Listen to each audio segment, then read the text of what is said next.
बोलते हैं relation. Okay, तो देखिए संबंध क्या होता है, मान लो ए और बी दो समुच्चय है, ठीक है, यहाँ पे ए और बी क्या है, दो सेट्स हैं। तब आर समुच्चय ए से समुच्चय बी में एक संबंध कहलाता है यदि R is subset of A cross B. ठीक है, आर क्या होना चाहिए, ए क्रॉस बी का सबसेट होना चाहिए।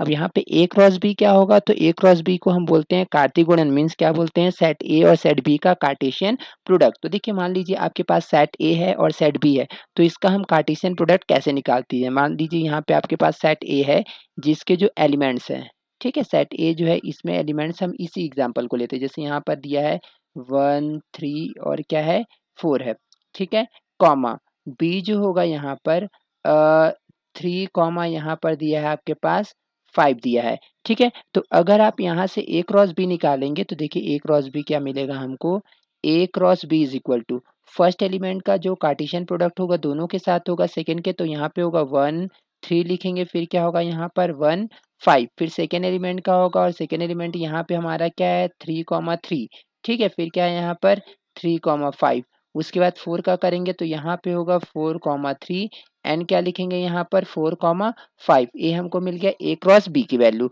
ठीक है, तो देखिए जो हमारा रिलेशन बनेगा, ठीक है, ए से अगर बी में हम कोई रिलेशन बनाएंगे तो उस रिलेशन में जो एलिमेंट्स होंगे, ठीक है, इसी के एलिमेंट्स होंगे, मतलब जो हमारा ए क्रॉस बी है इन्हीं के एलिमेंट्स होंगे या फिर कुछ एलिमेंट्स होंगे या फिर क्या होंगे पूरे। जैसे यहाँ पे हम एक रिलेशन डिफाइन किए 1 3, तो देखिए 1 3 3 3 और यहाँ पर क्या है नेक्स्ट 4 5, इस एलिमेंट को हम लेके एक रिलेशन बनाए। ओके, तब देखिए यहाँ पे हम ए क्रॉस बी है ना, तो ए क्रॉस बी क्या होता है, इसका रिलेशन क्या होता है, अब हम लोग यहाँ आगे देखते हैं। तब क्या करेंगे हम यहाँ पर कि अगर R is a subset of A cross B दिया है तो रिलेशन को हम कैसे डिफाइन करते हैं, x comma y such that x जो होगा पहले सेट का एलिमेंट होगा, वाई क्या होगा दूसरे सेट का एलिमेंट होगा। ठीक है, अब इसके बाद हम लोग यहाँ पे आते हैं डोमेन। ठीक है, डोमेन क्या होता है रिलेशन का, तो डोमेन क्या होता है किसी भी रिलेशन में जो ऑर्डर्ड पेयर होते हैं, ठीक है, रिलेशन में जो भी ऑर्डर्ड पेयर, मान लीजिए यहाँ पे 1 है 3 है, फिर यहाँ पे दिया था 3 3 है, फिर नेक्स्ट क्या है यहाँ पर 3 5 है, सॉरी 4 5, तो इसके जो पहले एलिमेंट्स होते हैं, पहले एलिमेंट्स का जो सेट होता है उसी को हम लोग क्या बोलते हैं डोमेन। क्या बोलते हैं डोमेन, मीन्स क्या बोलते हैं कि अगर ए से बी में कोई रिलेशन डिफाइन है, ठीक है, ए से बी में कोई रिलेशन डिफाइन है तो जो सेट ए के जो एलिमेंट्स होंगे उनको हम डोमेन बोलेंगे और सेट बी के एलिमेंट्स को हम क्या बोलेंगे रेंज। ठीक है, तो यहाँ पे देखिए क्या लिखे, domain of R is equal to x होगा such that x comma y जो होगा रिलेशन में, अगर एक्स कॉमा वाई रिलेशन में बिलोंग कर रहा है मतलब एक्स जो होगा सेट ए का एलिमेंट होगा, तो इसी सेट ए के जो एलिमेंट्स होंगे उनको हम क्या बोलेंगे डोमेन बोलेंगे, और जो रेंज होगा हमारा सेट बी का एलिमेंट मीन्स क्या होगा वाई, तो यहाँ पे क्या होगा y such that x comma y जो होगा रिलेशन का एलिमेंट। अब इसके बाद हम पढ़ते हैं यहाँ पे प्रतिलोम संबंध। तो देखिए प्रतिलोम संबंध क्या होता है, मान लो आर समुच्चय ए से बी में एक संबंध है, ठीक है, ए से बी में अगर कोई संबंध हमको आर दिया है, ए से बी में एक संबंध क्या दिया है आर, तो इसके प्रतिलोम संबंध को हम इंडिकेट करते हैं आर इनवर्स से, और ये कहाँ पर होगा बी से ए में, कहाँ पर होगा बी से ए में। ओके, तो देखो माना कि आर समुच्चय ए से समुच्चय बी में कोई संबंध है, तब आर के व्युत्क्रम को आर इनवर्स से व्यक्त करते हैं या फिर इसको व्युत्क्रम बोलते हैं या प्रतिलोम बोलते हैं, और इसको हम लोग डिफाइन कैसे करते हैं, आर इनवर्स बराबर ऑर्डर पेयर में होगा वाई कॉमा एक्स, मतलब पहले क्या होगा यहाँ पे सेकंड सेट का एलिमेंट और सेकंड सेट का एलिमेंट क्या है वाई, और कॉमा क्या होगा एक्स, कब जब तुम्हारा एक्स कॉमा वाई जो होगा रिलेशन का एलिमेंट है, अगर एक्स कॉमा वाई हमारा रिलेशन का एलिमेंट है तब वाई कॉमा एक्स जो होगा इनवर्स रिलेशन का एलिमेंट होगा। ओके, देखिए जैसे यहाँ पे हम उदाहरण लेके चलें, एक सेट है ए जिसके एलिमेंट है 1 3 4, सेकंड सेट है बी 3 5, अब इसमें हम एक रिलेशन को डिफाइन किए 1 3 3 एंड 4 5, कहाँ से कहाँ तक है ए से बी में, मतलब क्या होगा ए का जो सेट है सेट ए है वो क्या होगा डोमेन का काम करेगा रिलेशन आर के लिए, और सेट बी जो होगा रेंज का काम करेगा। ठीक है, अगर हम इससे आर इनवर्स बनाए तो आर इनवर्स क्या होता है, जो रिलेशन हमारा दिया एक्चुअल रिलेशन उसमें ऑर्डर्ड पेयर के जो एलिमेंट्स है उनकी पोजीशन चेंज कर देना, 1 3 है तो इसको हम क्या लिखेंगे 3 1, यहाँ 3 3 यहाँ पोजीशन चेंज करेंगे तो भी वही होगा 3 3, यहाँ पे 4 5 दिया है तो हम लिखेंगे यहाँ पे 5 4। ठीक है, अब हम लोग आते हैं डोमेन ऑफ आर इनवर्स। तो डोमेन ऑफ आर इनवर्स की अगर हम यहाँ पे बात करें तो डोमेन ऑफ आर इनवर्स यहाँ पर क्या होगा। ठीक है, तो देखिए यहाँ पे अगर हम इनवर्स रिलेशन देखिए, आर अगर हमारा ए से बी में डिफाइन है, आर इनवर्स अगर हमारा ए से बी में डिफाइन है, ठीक है, आर इनवर्स मान लीजिए ए से बी में कोई रिलेशन डिफाइन हुआ है, तो इनवर्स रिलेशन कहाँ पर डिफाइन हुआ होगा बी टू ए में। B2 कहाँ पर होगा?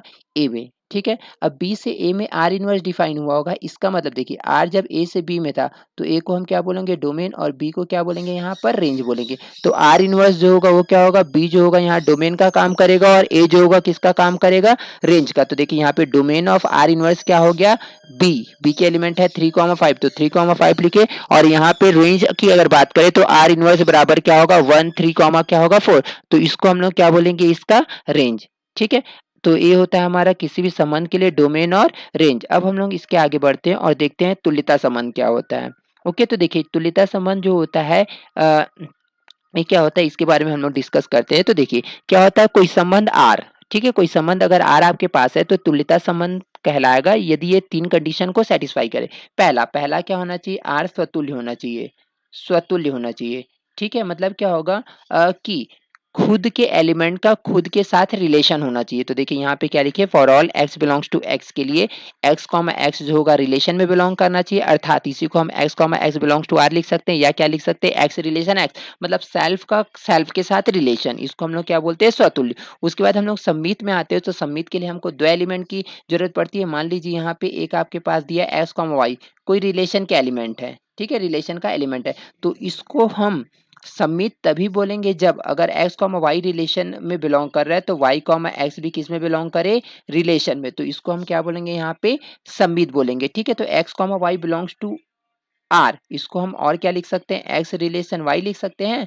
This means y comma x belongs to R को हम लोग क्या लिख सकते हैं? Y relation x. मतलब क्या है कि अगर एक्स का वाई के साथ रिलेशन है तो वाई का अगर एक्स के साथ रिलेशन हम बता दें तो हमारा प्रूफ हो जाएगा कि जो हमारा रिलेशन दिया वो क्या है यहाँ पर?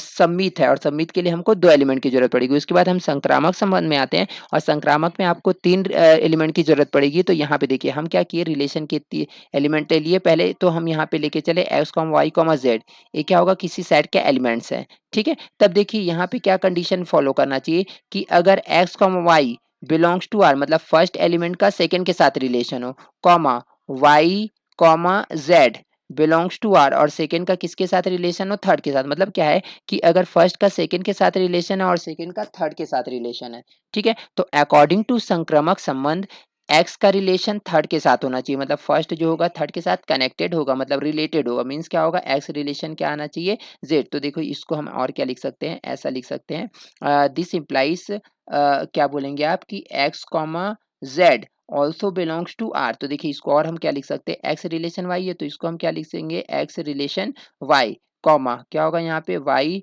Relation z. तो दिस इम्प्लाइज आपको यहाँ मिलेगा x is related to z हो जाएगा। तो इसको हम लोग क्या बोलेंगे यहाँ पर?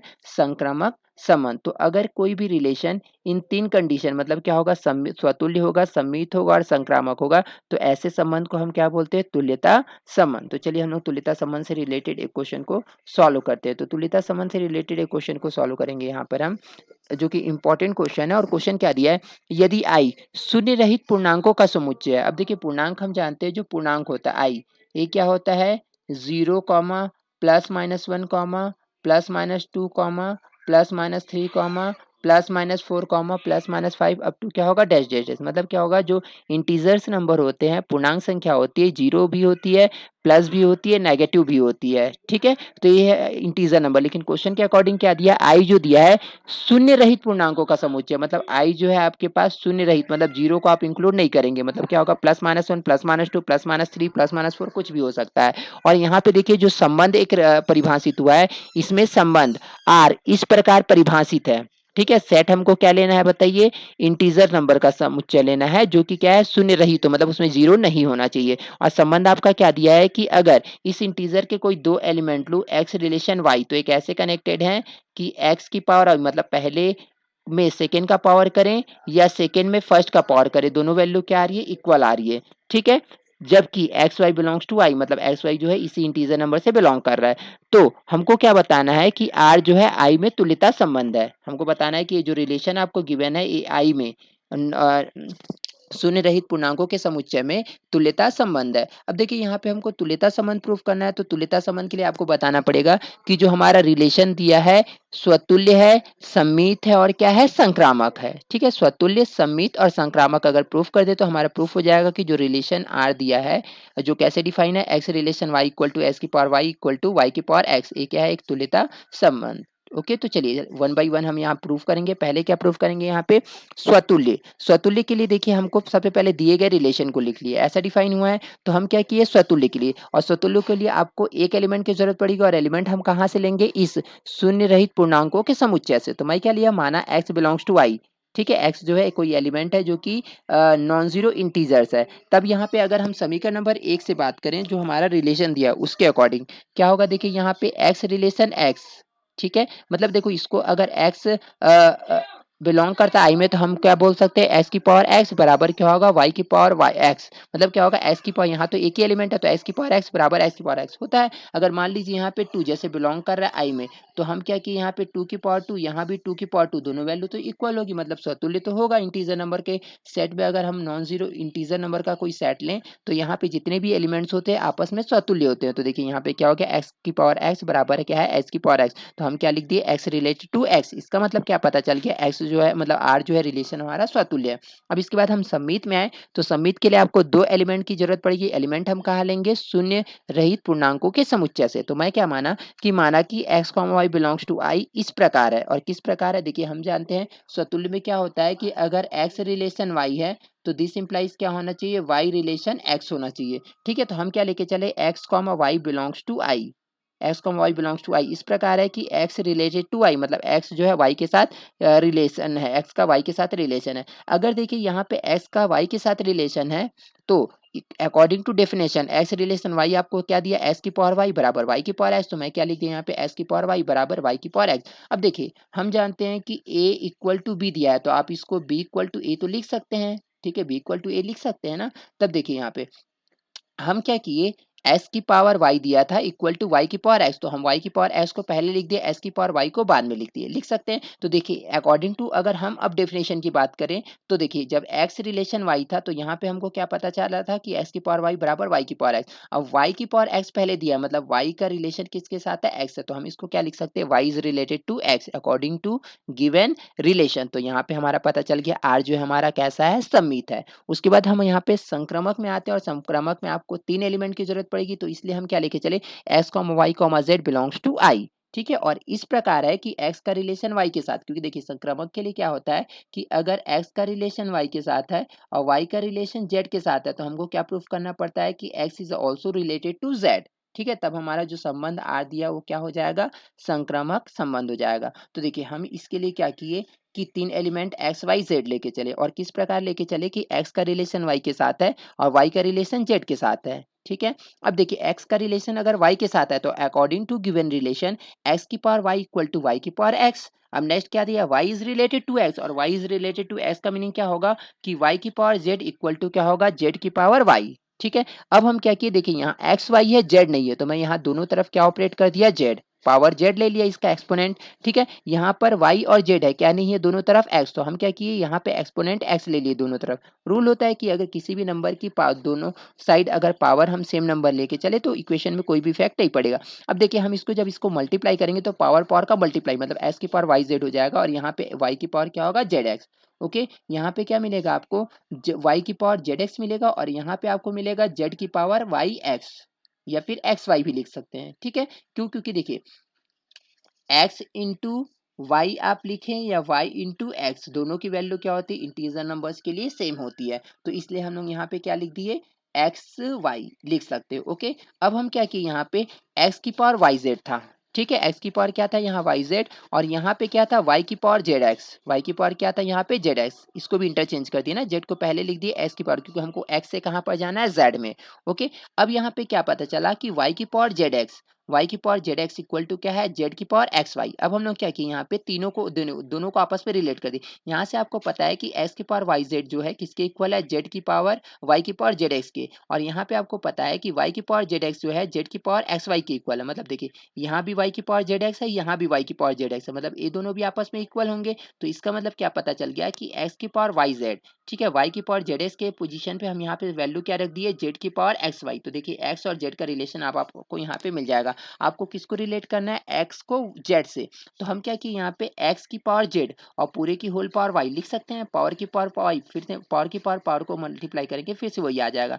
यहाँ पे जेड की पावर क्या है, एक्स है, इसकी पावर क्या कर दिया वाई, क्योंकि देखिए पावर को पावर के साथ मल्टीप्लाई करेंगे तो अगेन एक्स वाई आ जाएगा। अब हम देखिए क्या जानते हैं कि किसी भी अगर दो इक्वल पार्ट में कोई इक्वेशन दिया है और यहाँ पे अगर दोनों साइड पावर सेम है तो पावर पावर को आप कैंसिल कर सकते हैं, मतलब यहाँ पे कंपेयर एक्चुअली होता है, तो यहाँ से y और ए वाई क्या होंगे, कैंसल।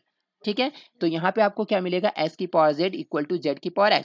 तो अब देखिए आपको यहाँ पे पता चल गया कि x की power z equal to z की पावर x है। तो यहाँ से अगर हम देखें तो देखिए यहाँ से हमको क्या मिल गया, इस जो गिवन रिलेशन था उसके अकॉर्डिंग कि x की पावर z बराबर क्या है, z की पावर x। तो आपको पता चल गया कि x is also related to z। तो इसका मतलब देखिए यहाँ पे पता चल गया, अतः r जो है संक्रामक संबंध है। अब देखिए यहाँ से हमको क्या प्रूफ किए कि r जो है स्वतुल्य है, r सम्मित है दूसरा नंबर, और थर्ड प्रूफ किए r संक्रामक है। अगर r स्वतुल्य, सम्मित और संक्रामक तीनों है, इसका मतलब r जो होगा हमारा तुल्यता संबंध होगा। ओके, तो इस तरह से हम इस तुल्यता संबंध के क्वेश्चन को सॉल्व करेंगे। Okay, thank you.